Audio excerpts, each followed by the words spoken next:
Bom dia, boa tarde, boa noite, mais uma vez, um prazer de estar com os amigos do canal Alexandre Lucas Flá.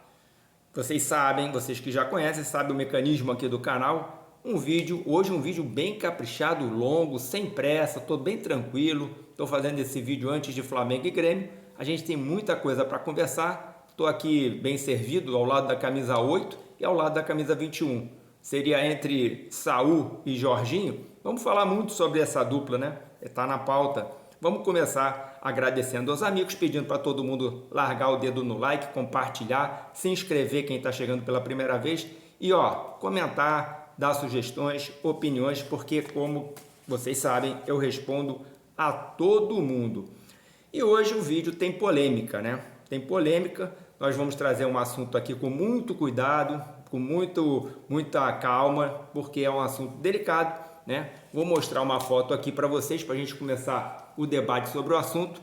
Olha só, foto do Maracanã de 1970 e alguma coisa, né? Maracanã antigo. Eu tô aqui com uma setinha aqui em cima, olha, mostrando. Marquei aqui com marca-texto. A foto é antiga. Aqui nós temos a propaganda de uma bebida, de uma cachaça e de uma cerveja, né? Antigamente, olha como é que tá a geral, né? O pessoal tá em pé que nem palito aqui na geral. E antigamente a gente tinha ao redor do Maracanã, né? A propaganda estática, né? Na parte da arquibancada ali, em todo o circuito em volta da arquibancada e nas propagandas ali próximos ao gramado, muita propaganda de cigarro, né? E de bebida, né? Isso mudou muito. Hoje nós temos outro tipo de patrocínio em volta do gramado. E é sobre esse tipo de situação que eu quero falar, inclusive na capa do vídeo. Vocês estão vendo aí a foto do Gerson, não o Gerson filho do Marcão, não. O Gerson Canhotinha de Ouro, que na época fez uma propaganda do cigarro Vila Rica, e a propaganda ganhou uma proporção imensa, a frase dele ganhou realmente muita repercussão, vantagem em tudo, levar vantagem em tudo, e né, ficou conhecida como a Lei de Gerson. Enfim, o cigarro foi banido, né? A propaganda do cigarro foi banida dos campos de futebol, da televisão de um modo geral, e a propaganda de bebida alcoólica também foi bem reduzida. O que nós temos hoje patrocinando e ao redor dos gramados? O que nós temos lá? O que vocês acham que nós temos lá? Eu vou mostrar para vocês aqui esse quadro dos maiores patrocínios do futebol brasileiro, né? Nós temos o nosso Flamengo, que fez esse contrato recente, contrato milionário, o maior da história, com 268 milhões de reais. Depois vem o Corinthians com 103, o Palmeiras com 100, o São Paulo com 78 e o Vasco em quinto lugar com 70 milhões. Todos os patrocínios são feitos por casas de aposta. Eu não vou dar aqui a opinião, eu quero que a gente abra o debate para a sugestão do que vocês acham desse monopólio da casa de aposta patrocinando clubes de futebol de uma maneira assim tão avassaladora de um tempo para cá. Não é questão só do Brasil, né? É uma questão mundial. Nós temos o campeonato, inclusive campeonatos sendo patrocinados diretamente por casas de aposta. Vocês acham isso uma questão normal? Acham isso uma questão temerária? E por que eu estou trazendo essa situação? Porque há 20 anos, 30 anos ou quase 40 anos atrás, isso era muito forte com relação ao, como eu falei, a questão da bebida, né? dos produtos de alcoólicos e da questão do tabaco. Hoje foi reduzido, foi afastado e foi banido, de certa forma, a propaganda estática em volta do gramado e durante as partidas, no intervalo dos jogos. O que vocês acham disso? Tá tudo bem? Vocês estão tranquilos com isso? Acham um processo normal, saudável? Eu só estou pedindo opinião, só estou pedindo que a gente troque ideias, tá? Porque eu acho interessante a gente pensar, porque falar até papagaio fala. Essa semana nós tivemos essa situação aqui, esse lateral esquerdo, o Marcos Adriano, que jogou no Flamengo nos anos 90, foi campeão mundial pelo São Paulo, jogou também no Santos. O Marcos Adriano teve aí problemas, tem problemas com a bebida, problemas de alcoolismo, foi internado, né? Sofreu ali uns problemas familiares por causa dessa questão e foi internado. E esse aqui foi o start para eu pensar em tudo isso, nessa repercussão toda, né? Dessa situação toda, por causa dos problemas sociais, dos problemas sociológicos, comportamentais, que algumas coisas podem provocar dentro de uma sociedade. Então, nós somos torcedores, mas somos seres pensantes também. Então, essa é a polêmica que eu quero levantar para vocês, polêmica do bem, né? Vamos trocar ideias, beleza? Comentários, sugestões, opiniões, é com vocês. Já que a gente está nessa pauta, vamos falar então do nosso Bruno Henrique. Bruno Henrique tem uma semana aí turbulenta, né? O Bruno Henrique vai ter na terça-feira, né? Deixa eu puxar aqui a ficha do Bruno Henrique. Bruno Henrique terá mais um capítulo. Está marcado para a corte, o próximo dia 2, terça-feira, o julgamento do atleta na Justiça Comum. Já na esfera esportiva, o julgamento deverá acontecer no próximo dia 4, quinta-feira, ou seja, a semana é recheada. Aliás, no dia 2, terça-feira, é um dia D, né? Temos aí o julgamento do Bruno Henrique, temos o fechamento da janela, é um dia bem recheado, né? Entendedores entenderão. E o Léo Pereira, né, também ficou aí meio enrolado com a justiça, mas parece que está tudo se esclarecendo. Tomou um susto, né? A notícia da cobrança de pensão alimentícia, que gerou aí muito burburinho nas redes sociais. Mas enfim, o que vocês acham disso tudo? É uma questão que precisa ser pensada, né? Vamos partir para outro assunto?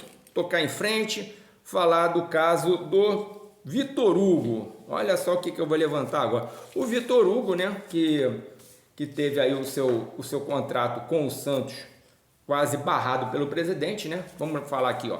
Segundo o jornalista Lucas Musetti, a negociação de Vitor Hugo com o Santos foi travada pelo presidente BAP.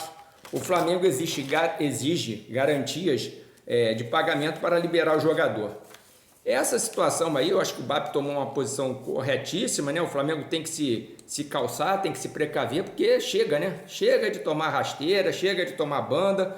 Então agora parece que o Santos, o time da Vila Belmiro, o time praiano, tá acertando aí as coisas, e o Vitor Hugo vai para lá com empréstimo, por empréstimo. Ele que preferiu ir para o Santos, tinha uma proposta parece que do São Paulo, mas o Vitor Hugo optou pelo Santos para poder tietar. Tá aí o Vitor Hugo, de malas prontas, saindo. O Vitor Hugo resolveu ir para lá para poder tietar o Neymar, né? Palavras dele, ele queria jogar, ele quer jogar com o Neymar, né? É que negócio, tem gosto para tudo, minha gente, tem gosto para tudo. Preferiu o Santos hoje do que o São Paulo. Eu sinceramente respeito o atleta, mas lamento, né? Respeito e lamento. Vamos seguir aqui a pauta do nosso programa, pedindo, obviamente, para vocês deixarem um like. Vocês sabem que aqui é um vídeo vivo, eu sempre bato nessa tecla, não é uma live, mas vocês estão sempre comentando e eu estou sempre respondendo, né? Mais do que respondendo, interagindo com vocês, né? Vamos falar aqui agora um pouquinho da questão de todo esse mercado da bola, mercadinho da bola, né? Já que é muita gente saindo do sub-20, vou levantar aqui a ficha dessas negociações para a gente inteirar vocês. Quem não está inteirado vai ficar inteirado agora sobre o que aconteceu, o que está acontecendo no mercado da bola. O primeiro a gente falar é Matheus Gonçalves, que finalmente deixou o Flamengo, parece que por 8 milhões de euros, ele está indo para o Al Ahly da Arábia Saudita. Lohan também parte, né, agora por empréstimo com obrigação de compra, está indo para o Pisa da Itália. O Flamengo fica com 50% do jogador. O Flamengo também segue com 50% do goleiro Lucas Furtado. O jogador completou 20 anos, o jogador não quis fazer uma extensão de contrato, estava forçando uma barrinha e o Flamengo achou por bem negociar. O jogador está indo para o Vitória de Guimarães, já foi para o Vitória de Guimarães, está indo para Portugal. O Flamengo segue com 50% também. Quem deixou o Flamengo também, olha que a barca é grande, hein? Também da divisão de base, foi o ponto esquerda Schola, está indo para o Dinamo Kiev da Ucrânia. O Flamengo parece que vai emprestar o jogador e vai ter ganhos numa venda futura. Muita gente criticou essa negociação do Schola, o Flamengo tinha que fazer melhor, o garoto tem futuro. Para mim, eu bato palmas, acho que o jogador não tem o perfil do trabalho que o Felipe Luiz desenvolve. O Joshua está indo muito bem, foi muito bem no jogo contra o Barcelona, está evoluindo taticamente, jogador bom tecnicamente. Eu acho que o Schola perdeu espaço no sub-20, não teria cabimento reforçar a barra com ele já com 20 anos, continuar no time do Flamengo, já que surgiu essa oportunidade. Então, foi uma boa negociação. Tá saindo jogador do Flamengo, tá saindo também, ó, dirigente do Flamengo. O Bruno Spindel, né, diretor executivo, que era aí um dos últimos remanescentes da antiga diretoria, também foi desligado do clube, vamos dizer assim, né? Eu não gosto de dizer demitido, foi desligado do clube. Saiu do clube, Bruno Spindel, boa sorte para ele, para a carreira dele.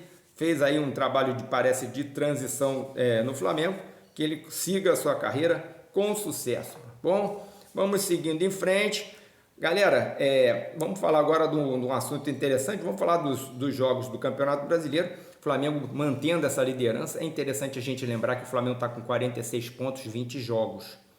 Atrás do Flamengo com 42 pontos, tem o Palmeiras com um jogo a menos, 19, né?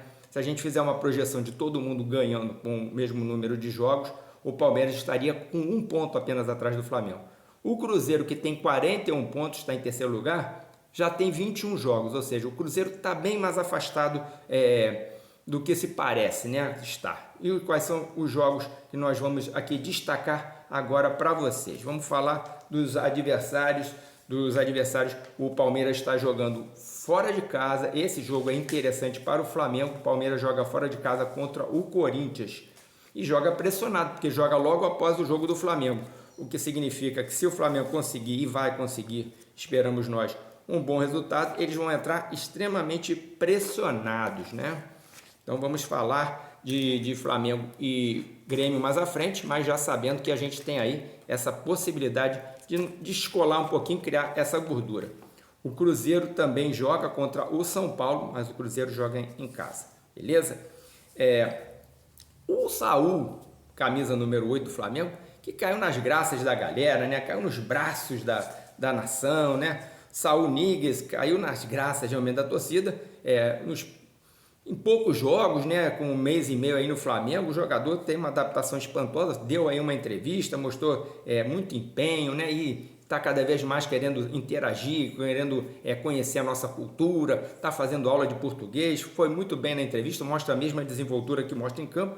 Muita gente não sabe que esse jogador que vestia a camisa aqui, ó, do Atlético de Madrid e jogou ao lado de Felipe Luiz, vejam só, hein, com quase 7 anos, de 2012 até 2014, ele jogou, foi atleta junto com Felipe Luiz no próprio Atlético de Madrid, né? E depois ele jogou de 2015 até a vinda do Felipe Luiz para o futebol brasileiro para jogar no Flamengo. Com o Jorginho, né? Essa dupla aqui, ó, camisa 8 e camisa 21, também aconteceu. Só que aconteceu nos Blues, né? Aqui, ó. Aí eles juntos aqui, ó, jogando pelo Chelsea, né? Eles jogaram pelo Chelsea. Esse encontro aconteceu também foi em 2021 que eles jogaram juntos pelo Chelsea. Eles juntos 17 vezes participaram juntos, 17 vezes, independente de ser Chelsea ou Flamengo, foram 17 partidas de Saul com Jorginho. Espantoso rendimento de 92% de aproveitamento. Aí eu jogo a polêmica número 2 para vocês, que está na capa do vídeo também. Eles seriam titulares absoluto hoje e colocariam no banco Arão e Gerson, né? Aquele meio campo de 19. O que vocês acham? É com vocês aí, hein? É com vocês. A polêmica está no ar. Hoje eu estou polêmico. E falando em polêmica, o jogador Carrascal aqui ainda com a camisa do Dínamo, diga-se passagem, o Dínamo Moscou, não confundir com o Dínamo de Kiev, que é da Ucrânia, né? Para onde está indo o jogador Schola, não é isso? A gente tem que ter muita calma. Ele tá chegando, está se adaptando. É o último jogador a se adaptar realmente ao futebol brasileiro e ao futebol do Flamengo. Muita gente já está cornetando o jogador. Eu acho que a gente precisa ter um pouquinho mais de complacência e paciência com esse atleta, que é um atleta de boa qualidade, né? Que serve à seleção colombiana, e a gente sabe que a torcida às vezes pega pesado e aí a gente acaba queimando o jogador. A gente teve a experiência aí do Alcaraz, né? Não vamos repetir a dose, até porque o jogador não foi barato, concordam? Quem vai apitar Flamengo e Grêmio, hein? Vocês sabem? Vamos lá. Paulo César Zanovelli, 35 anos, mineiro de Juiz de Fora. Até aí tudo bem, né? Mas aí ele é muito ativo nas redes sociais. O Zanovelli, para quem não sabe, muito ativo nas redes sociais. e está sempre falando de futebol e mostrando o seu amor pela Sociedade Esportiva Palmeiras. Vamos torcer aí para o Zanovelli ficar bem isento, fazer uma participação bem discreta, né? Passar desapercebido, né? A gente conseguir aí ter paz no jogo entre Flamengo e Grêmio, com a arbitragem do mineiro palmeirense Paulo César Zanovelli, de 35 anos, né? Essas coisas são demais, né, gente? Agora uma notícia engraçada, vamos falar de Série D. Algum canal levanta essa bola? Série D. Olha só que legal, aqui nós estamos nas quartas de final, apontando para as semifinais, mas eu considero essa fase a mais importante da Série D. Olha os clubes que estão aí, ó. Vamos lá, vamos acompanhar aqui, ó. Aqui nós temos a Inter de Limeira enfrentando o Goiatuba, de Goiás, obviamente, do interior de Goiás. A Inter de Limeira, tradicional lá em São Paulo, serviu o Kita para o Flamengo, né? Quem lembra do Kita, centroavante. O América de Natal, outro time muito tradicional que enfrenta o mais tradicional de todos para mim aqui, que é o Santa Cruz, o Santinha, que vive o seu inferno astral na Série D. Do outro lado da chave, nós temos aí, eu tenho que chegar aqui para olhar, hein? O Asa de Arapiraca enfrentando o Maranhão. Então, o time alagoano enfrentando o time maranhense. O Barra, que é de Santa Catarina, enfrentando, essa chave está enfrentando o time do Cianorte, do Paraná. Então, aqui Cianorte com o Barra, Maranhão e Asa de Arapiraca. A chave do lado de lá, os mais tradicionais estão aqui, né? O que é importante aqui é saber que os 4 que passarem já estão na Série C. E a primeira rodada vai acontecer agora nesse sábado e o jogo de volta no final de semana que vem. Uma pergunta, tô polemizando geral, vou polemizar mais uma coisa. Vocês não acham que seria interessante de vez em quando passar um jogo desse? A televisão tem capacidade, um jogo em estádios aí de boa condição de transmissão, por exemplo, o jogo da Inter de Limeira, né? Seria interessante. O jogo do Santa Cruz, América de Natal e Santa Cruz, olha que jogo bom da gente assistir.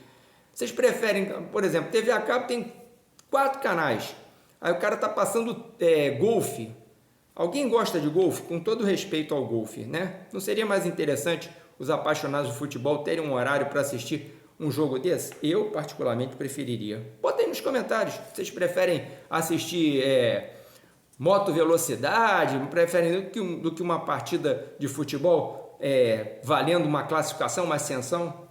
Bota aí nos comentários, hein? Lógico que a gente vai ter debate, lógico que a gente vai ter opiniões contrárias. E isso é muito bom, eu gosto muito. Gosto muito também de falar dos antes, né? Dos antes, dos nossos adversários, de maneira respeitosa, de maneira bem-humorada, como eu sempre procuro fazer. Vamos começar de baixo para cima. Eu vou falar aqui do time da Colina, né? O Anão da Colina. O Vasco da Gama está em 16º lugar, né? Está ali na portinha e enfrenta o Lanterna Sport Recife, né?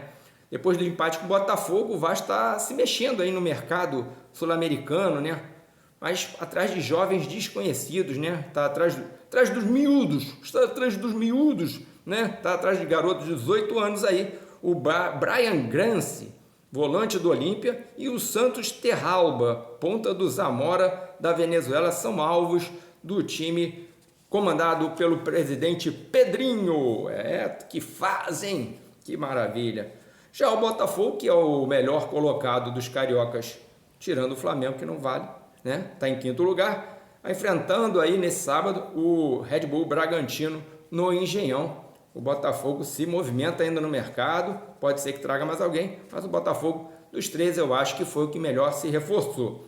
O Fluminense está em 9º lugar, né? Vem de 2 derrotas, vem pressionado, o seu treinador está pressionado, o Renato espanando para todo lado, perdeu para o Bragantino pelo Campeonato Brasileiro e perdeu no meio de semana para o Bahia, lá na Fonte Nova, por 1-0. Joga com o Santos na Vila Belmiro e após a derrota contra o Bahia, com toda essa pressão, a lua de mel do presidente Mário Bittencourt com a torcida parece que realmente acabou de vez, né? Ele falou que o grupo estava fechado e a torcida não está nada satisfeita com esse posicionamento do presidente do Fluminense. Vamos falar agora do mais querido do Brasil. Vocês estão me vendo aqui, mais uma vez eu falando, está do lado da camisa 21, é o número do Jorginho, e da camisa número 8, que é o número do Saul. Mas só que essa camisa número 8 aqui, como vocês estão vendo, tem o nome do nosso eterno ídolo Adílio, né? Que fez um ano que nos deixou, e ele está sendo exaltado esse mês por mim de maneira incomensurável, porque é um ídolo sem precedente, né? Eu gosto muito do Adílio, gosto de todos eles, da geração 81, mas tirando um que vestia a camisa 7, que é meio vacilão. Mas eu realmente, o Adílio vale a pena, e hoje está sendo aí representado, muito bem representado pelo Samu, pelo Saul, e a gente está aí exaltando. Do lado de cá, a camisa 21 tá com o nome da Vitorinha, Vitória. Então essa camisa aqui, vocês já viram que é do Sesc Flamengo, time de voleibol do Flamengo. Esperem que vai ter uma entrevista com a nossa atleta de vôlei, falando sobre o voleibol, falando sobre a rotina dela. Aguarde que o vídeo tá show de bola, tá sendo preparado e vocês vão curtir muito, porque o Flamengo não é só campo e bola, né? É quadra, o Flamengo é piscina, o Flamengo é ginásio, o Flamengo é atletismo, é ginástica, né? Nós temos o Flamengo espalhado por todos os esportes, então a gente tem que exaltar, né? O nosso basquete, enfim. O Flamengo é Flamengo para todo lado e tem que seguir o líder e aturar, né? Vamos agora falar do jogo? Vamos falar do jogo. Vamos pegar aqui e falar um pouquinho desse jogo. Começar pelo adversário, né? O Arthur, 29 anos, né? O volante que está voltando para o Grêmio. O Grêmio gosta de contratar volantes. São 10 volantes em pouco mais de 2 anos que o Grêmio contratou. Está repatriando aí o Arthur, que rodou por times grandes, né? Liverpool, Juventus, Barcelona, né? Um jogador de boa rodagem, mas que não joga bem já faz tempo. Deve ficar liberado, porque já saiu o nome dele no bid, pode ser que ele fique no banco de reservas, mas o provável Grêmio que saiu aí nas prévias é o seguinte, né? O Volpi no gol, Marcos Rocha pela direita, Kahneman, Wagner, Leonardo e Marlon. Na volância, o Cuéllar com o Dodi, Elenilson, Christian Oliveira, Alisson e Bright White. Vou botar aqui para a gente ver como é que está funcionando aqui o time do Grêmio. Vamos ver se a gente vai conseguir ver aqui legal. O Grêmio tem aqui os 2 zagueiros postados, né? O Kahneman, que tem licença para bater, né? É um jogador que bate bastante. O Wagner Leonardo é um jogador um pouquinho mais leve, jogou no Vitória e no Santos.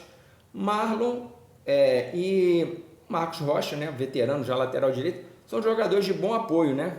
Uma necessidade, eles podem alternar descidas ao ataque, né? Alternando descidas no ataque para apoiar. São 2 jogadores que sabem apoiar, chegar à frente. Já que os volantes, eu acredito que vão jogar bem plantados. Se passarem do meio campo, é capaz do Mano Menezes ter um troço na beira do gramado. Aliás, o Mano Menezes, que é marcação implacável no quarto árbitro, né? A gente sabe disso. Aqui no meio a gente tem o Alisson, que é um jogador que também chega bem no apoio, chuta, né? Um jogador de bom chute. O Elenilson corre bastante, apesar de ser veterano, é um segundo volante também, muitas vezes, mas que também chega à frente. O uruguaio que está aqui é o Christian Oliveira, que ainda não emplacou, é um jogador mais para chegar, encostar no atacante. E aqui na frente, o dinamarquês veterano, o Bright White, centroavante com o nome de desinfetante, que vai ficar por aqui. Ou seja, eu acho que eles vão alternar descida de um lateral ou de outro, eventualmente a chegada do Alisson e do Elenilson, que chegam sempre de apoio também, são de apoio, mas os 2 zagueiros e os 2 volantes não descem nem a mando de Deus Pai. Então eu acho que é por aí que o Grêmio vai se fechar, a maior parte do tempo vai ficar num 4-5-1, né? No momento defensivo vai ser esse desenho aqui que a gente vai assistir do Mano Menezes, que tem a supervisão de Luiz Felipe Scolari. É bom lembrar que o Grêmio tem o desfalque do Balbuena, o jogador fraturou o tornozelo direito e está fora de combate, né? E o Flamengo? O Flamengo treinou aí essa semana de quarta até o sábado, né? Até o sábado, quer dizer, 4 dias de treino pela parte da manhã, e Jorginho pode ser a dúvida, ou pelo menos parece ser um possível desfalque no time do Flamengo. Muita gente apavorado com isso, para desfazer a dupla Jorginho e Saul, que está dando tão certo, que a gente acabou de comentar aqui, né, que é uma dupla que está sendo brilhante. E aí suscitou aí a dúvida, vai vir quem? De La Cruz? Nessa escalação que nós temos aqui Rossi, a prévia, né? Rossi, Varela, Léo Ortiz, Léo Pereira e Ayrton Lucas, já que nós estamos sem o Alexandre que está contundido. Alan ou Jorginho, Saul, Arrascaeta, Plata, Pedro e Samuel Lino. O time do Flamengo já começa a tomar realmente forma, né? Jogadores que não estão jogando por lesão ou por controle de minutagem, que pode ser o caso, por exemplo, do Jorginho. E aí surge o nome do Alan, que é meio questionado por grande parte da torcida. Tem uma galera aí que não simpatiza muito com o Alan, mas vamos ir e vir, convir que o nosso De La Cruz também não está gozando da melhor das saúdes ultimamente. Seria um risco, e eu acho que pode ser que a gente realmente encontre aí essa escalação. Repetindo a provável escalação. Pode ser que a gente acerte, pode ser que não, é só um palpite, ainda estamos na véspera fazendo esse vídeo. Rossi, Varela, Léo Ortiz, Léo Pereira e Ayrton Lucas. Essa linha de defesa é quase certa e cristalina. Aí Alan, caso o Jorginho não jogue, Saul, e aí daí para frente também não tem muito o que errar. Arrascaeta, o Plata que tá ganhando pontos com o Felipe Luiz, não à toa, diga-se de passagem. Pedro, em ótima forma, graças a Deus. E Samuel Lino, que é o dono da ponta esquerda. Então, bote aí nos comentários o que vocês acham da escalação do Flamengo, o que vocês acham da primeira polêmica que eu levantei aqui sobre a questão dos patrocínios ficarem monopolizados em cima das casas de aposta, o que vocês acham da transmissão dos jogos da Série D, eu estou dizendo D, ó, D de dado mesmo, tá? Da Série D, em horários alternativos, durante alguns canais aí que ficam passando alguns esportes que eu acho que não tem tanto apelo. O que vocês acham disso tudo? O que vocês acham do meio campo de hoje com com Saul, Jorginho e Arrascaeta? É melhor que o meio campo de 19? Eles seriam titulares naquele time? Vamos levantar essas polêmicas, vamos falar de Flamengo, vamos botar comentário, mas principalmente vamos dar moral ao canal, porque o canal está crescendo e só depende de vocês. Eu estou fazendo o máximo aqui a minha parte e eu conto com os amigos. Canal Alexandre Lucas Fla. Compartilhe, curta e comente, que o canal cresce com vocês. Um abraço, saudações rubro-negras e uma grande vitória. Aguardem, eu vou fazer um short comentando o jogo do Flamengo com o Grêmio, um comentário curto, bem sucinto e um apanhado dos outros resultados. Tá bom? Um abraço para todos, excelente final de semana e grande vitória rubro-negra. Fui!